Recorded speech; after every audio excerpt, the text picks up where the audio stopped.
नमस्कार, मैं आपका संदीप सर। हम लोग पिछले क्लास में मौर्य वंश तक क्वेश्चन किए थे। ऑब्जेक्टिव प्रश्न था जिसमें आपको 35 को प्रश्न डाला गया था। बहुत सारे विद्यार्थी हैं जिनका कमेंट आया है और जो भी कमेंट आप किए हैं लगातार आपका सही आंसर गया है। दुख इस बात की है कि 35 को जो प्रश्न है, कुछ ही ऐसे विद्यार्थी हैं जिनका 35 का 35 सही है या 30 के ऊपर सही है। बाकी सभी विद्यार्थी जो कोई भी है, या तो जानबूझ के क्वेश्चन अगर नहीं आया है तो कमेंट नहीं किए हैं, या फिर छोड़ दिए हैं, इग्नोर कर दिए। जो आया है उसका आंसर दिए हैं, जो नहीं आया है छोड़ दिए। तो ये तो एक लेखा से बहुत अच्छा काम किया कि जितना आपको आया है उतना का जवाब दिए हैं। लेकिन जो लोग पूर्ण रूप से छोड़ करके भाग गए हैं, तो ये बड़ी बुरी बात है। लगातार आप कमेंट कर रहे थे जब क्लास बंद था कि सर क्लास शुरू कीजिए, क्लास शुरू कीजिए, और उसके बाद जब दोबारा क्लास शुरू किया गया तो आपकी रिस्पॉन्सिबिलिटी जो है अच्छी तरीक़ा से नहीं आ रही है। तो बाकी की बातें आप ऑब्जेक्टिव को जाकर के एक मर्तबा ध्यान से देखें, उसमें आपसे कितना बन रहा है उसका खुद से आप आंसर दें। उसके बारे में सोचे समझे कि सर के पढ़ाने के बाद भी आपसे ये प्रश्न सॉल्व नहीं हो रहा है। तो हम लोग मौर्य वंश तक क्लास अपना पूरा कर चुके हैं। अब आज हमें जो पढ़ना है, आपका हेडिंग होगा शुंग वंश। यानी कि आप लोग जो अपना क्लास किए थे उसमें आप सुने थे कि सबसे पहला वंश हर्यक शासन किया, हर्यक वंश का विनाश शिशुनाग वंश किया, शिशुनाग वंश का विनाश नंद वंश किया, और नंद वंश का विनाश मौर्य वंश किया। तो मौर्य वंश का भी विनाश किसी न किसी व्यक्ति ने किया होगा। आप शांत रह करके सुनेंगे। जैसे ये आप शुंग वंश देख रहे हैं, तो मौर्य वंश के अंतिम राजा, याद रखेंगे आप, मौर्य वंश का अंतिम राजा बृहदर्त थे। ये नाम आप याद रखेंगे, आपके लिए बहुत इंपॉर्टेंट नाम है। मौर्य वंश के अंतिम राजा जो थे उनका नाम बृहदर्त था। इस बृहदर्त को इन्हीं के प्रधान सेनापति, इनका जो सेनापति था उनका नाम था पुष्यमित्र शुंग। याद रखेंगे, पुष्यमित्र शुंग के द्वारा बृहदर्त की हत्या कर दी गई, इनको मार दिया गया। और ये मौर्य वंश के अंतिम राजा है। याद रखेंगे आप, बृहदर्त जो है ये मौर्य वंश के अंतिम राजा हैं, और मौर्य वंश के अंतिम राजा को उन्हीं के सेनापति पुष्यमित्र शुंग ने मार दिया। और पुष्यमित्र शुंग इनको मार करके इनके शासन को छीनकर और खुद एक नए वंश का स्थापना किए जिसका नाम है शुंग। क्या नाम है बाबू? शुंग नाम है। याद रखेंगे आप। तो यानी कि 184 ईसा पूर्व तक, 184 ईसा पूर्व तक मौर्य वंश शासन किया। अब आपको मालूम होगा कि चंद्रगुप्त मौर्य कब शासक बने थे? तो 322, यहां से आपका क्लियर होगा, 322 ईसा पूर्व से 184 ईसा पूर्व तक, इतने दिनों तक मौर्य वंश का शासन चला। अगर आपसे मौर्य वंश का शासन काल पूछा जाए, जैसे आपसे प्रश्न किया गया था कि बिंबिसार का शासन काल कब से कब था, तो आप जवाब दिए हैं। तो उसी प्रकार यदि आपसे ये प्रश्न किया जाए कि हर्यक वंश का शासन कब से कब तक, फिर आपसे पूछा जाए शिशुनाग वंश का शासन कब से कब तक था, नंद वंश का शासन कब से कब तक था, और उसी प्रकार यदि आपसे पूछा जाए कि मौर्य वंश का शासन कब से कब तक चला था, तो 322 ईस्वी से 184 ईसा पूर्व तक, 322 ईसा पूर्व से 184 ईसा पूर्व तक मौर्य वंश का शासन चला था। और मौर्य वंश का अंतिम राजा बृहदर्त थे। ये बात आप बेहतरीन तरीका से याद रखेंगे। बृहदर्त को पुष्यमित्र शुंग ने शासन से हटाकर उनकी हत्या करके शुंग वंश का स्थापना 184 ईसा पूर्व में किए थे। आप बउआ याद रखेंगे कि शुंग वंश का स्थापना कब हुआ था? शुंग वंश का स्थापना कब? तो शुंग वंश का स्थापना 184 ईसा पूर्व में हुआ था। और मौर्य वंश का विनाश कब हुआ था? मौर्य वंश का अंत कब हुआ था? तो 184 ईसा पूर्व में। उनके अंतिम राजा हट गए तो मौर्य वंश का शासनकाल समाप्त हो गया। ये बात आप याद रखें। अब आपको पुष्यमित्र शुंग के बारे में जानना है। तो पुष्यमित्र शुंग जो थे एक योग्य सेनापति थे, एक योग्य सेनापति, और ये जाति से ब्राह्मण थे। जाति से कौन सी थे बउआ? ब्राह्मण थे। उसके साथ साथ एक चतुर शासक थे, एक चतुर शासक भी थे ये। तो आप याद रखेंगे पुष्यमित्र शुंग जो है एक ब्राह्मण है। पहले जब आपको तीसरा चैप्टर महाभारत आपको जब हम पढ़ाएंगे, इसके बाद वाला जो चैप्टर आपका है, तो उसमें हम आपको वर्ण व्यवस्था पढ़ाएंगे। तो वर्ण व्यवस्था में 4 गो वर्ण आता है। वर्ण व्यवस्था में 4 गो वर्ण आता है। जो सबसे बड़ा वर्ण होता है उसको ब्राह्मण कहा जाता है। दूसरे नंबर पर क्षत्रिय होता है, तीसरे नंबर पर वैश्य होता है, और चौथे नंबर पर शूद्र होता है। यानी कि पहले के जमाना में केवल 4 गो जाति था, एक ब्राह्मण, क्षत्रिय, वैश्य, शूद्र। इन चारों का काम अलग अलग था।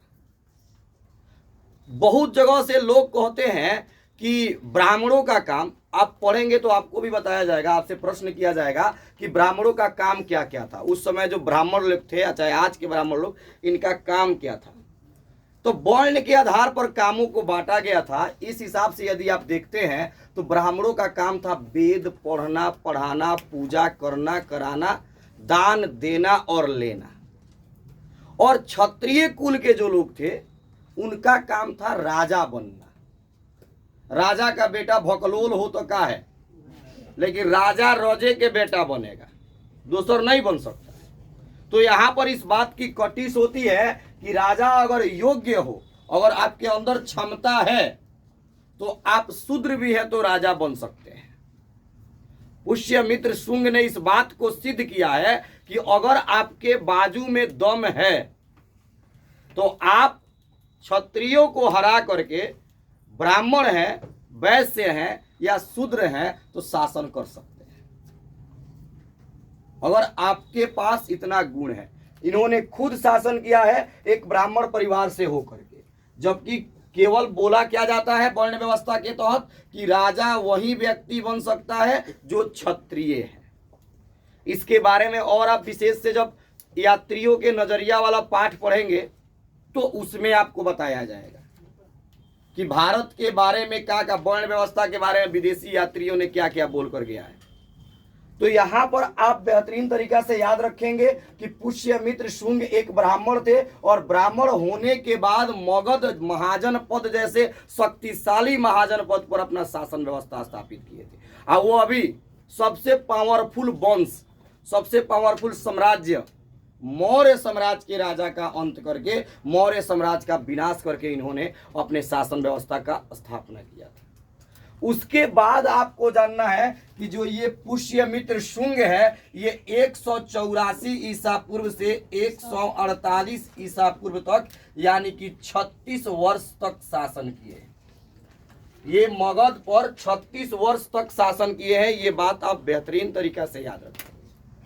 पुष्यमित्र शुंग मगध में शुंग वंश का स्थापना 184 ईसा पूर्व में किए, और 184 ईसा पूर्व से लेकर के 148 ईसा पूर्व तक शासन किए।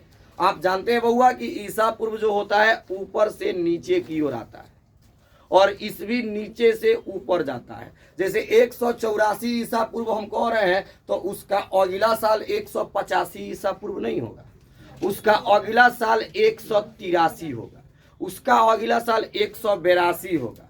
तो ईसा पूर्व ऊपर से नीचे आता है और ईस्वी नीचे से ऊपर जाता है। अगर हम 184 ईस्वी कहें और उसका अगला साल कहेंगे तो आप समझिएगा 185, और वही ईसा पूर्व कहेंगे और उसका अगला साल तो 183 होगा। तो यहाँ तक आपको ये बात याद रखना है कि ये इतना से इतना दिन तक शासन किए थे।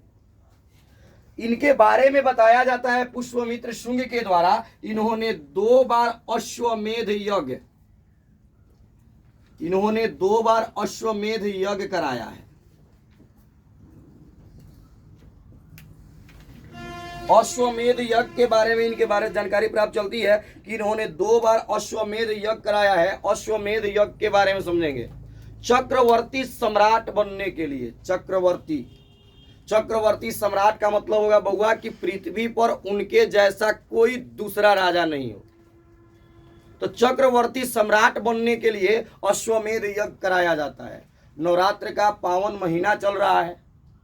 आप यदि रामायण देखते होंगे या उसके बारे में इंटरेस्ट रखते होंगे, आज के विद्यार्थियों को रामायण महाभारत से क्या मतलब है। तो अगर आप रामायण देखते होंगे तो वहां पर जाकर देखेंगे जब लौ कुश चलेगा लड़का लौ कुश, तो उसमें राम अश्वमेध यज्ञ कराते हैं और अपनी घोड़ा को छोड़ते हैं। अश्वमेध यज्ञ, अश्वमेध यज्ञ में घोड़ा को छोड़ा जाता है। घोड़ा अपने मर्जी से जहां तक के एरिया को घूमेगा, वह सभी एरिया जो राजा जग कराए हैं, जो राजा घोड़ा को छोड़े हैं, उस राजा का हो जाएगा। जहां ले घूम ले। अश्वमेध जग का मेन घोड़ा होता है। जब घोड़ा वापस आएगा तो जग की शुरुआत होती है।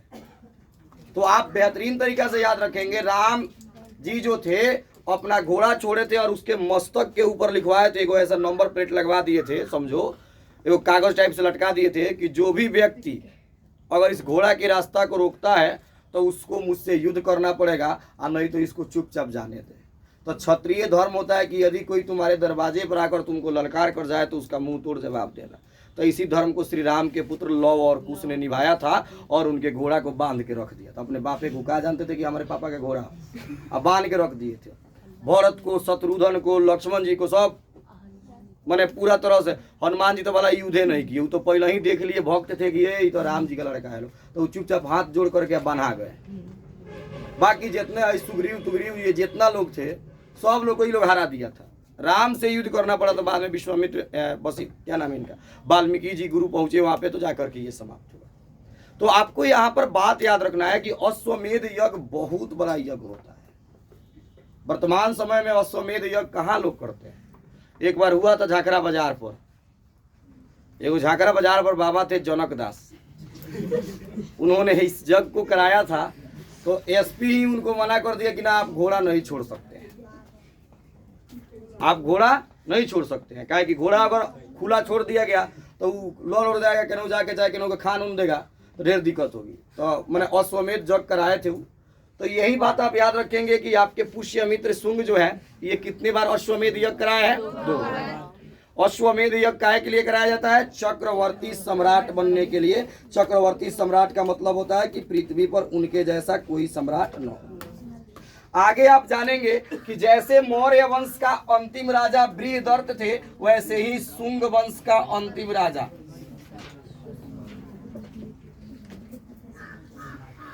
शुंग वंश का अंतिम राजा किसी विद्यार्थी को याद है?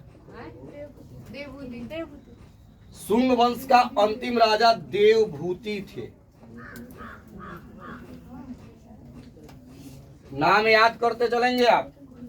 जैसे आपसे प्रश्न अगले बार किया जाएगा, हर्यक वंश का अंतिम राजा, फिर शिशुनाग वंश का अंतिम राजा, नंद वंश का अंतिम राजा, मौर्य वंश का अंतिम राजा और शुंग वंश का अंतिम राजा। इसमें से कोई भी प्रश्न बोर्ड एग्जाम में आपसे उठा करके पूछा जा सकता है। अगर आप कुछ बेहतर करना चाहते हैं तो इन सभी नामों को याद करते जाएंगे, समझते जाएंगे। तो मौर्य वंश के अंतिम राजा तो आपके बृहदर्थ हो जाएंगे, जिनको पुष्यमित्र शुंग ने समाप्त करके अपने शुंग वंश का स्थापना किया। तो इनको ई जब दूसरा के मोरले बारे तो जैसन करनी वैसन बरनी, आज न तो बिहान इनको भोगे के बाद। तो इनकर अंतिम राजा के बनल देवभूति।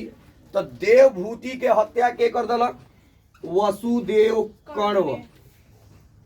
किसने किया? वसुदेव कण्व।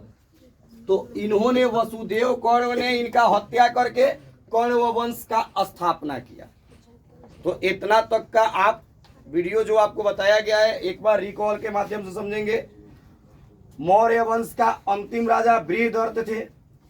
बृहदर्थ की हत्या पुष्यमित्र शुंग ने 184 ईसा पूर्व में करके शुंग वंश का स्थापना किया। पुष्यमित्र शुंग एक योग्य सेनापति, ब्राह्मण और चतुर शासक थे। उसके बाद आपको जानना है कि पुष्यमित्र शुंग 184 से 148 यानी कि 36 वर्ष तक शासन किए हैं और अपने शासन काल में 2 बार अश्वमेध यज्ञ कराए हैं। और इस शुंग वंश से अंतिम आपका पॉइंट होगा कि शुंग वंश का अंतिम राजा देवभूति थे। देवभूति को वसुदेव कण्व ने, किसने? वसुदेव कण्व ने मार करके कण्व वंश का स्थापना किया। अब हम कण्व वंश के बारे में पढ़ेंगे, इतना का स्क्रीनशॉट करेंगे। तो अभी आप यहाँ पर देखे हैं कि शुंग वंश का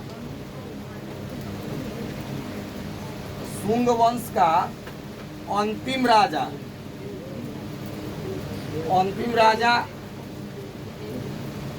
देवभूति, क्या नाम हो जाएगा इनका?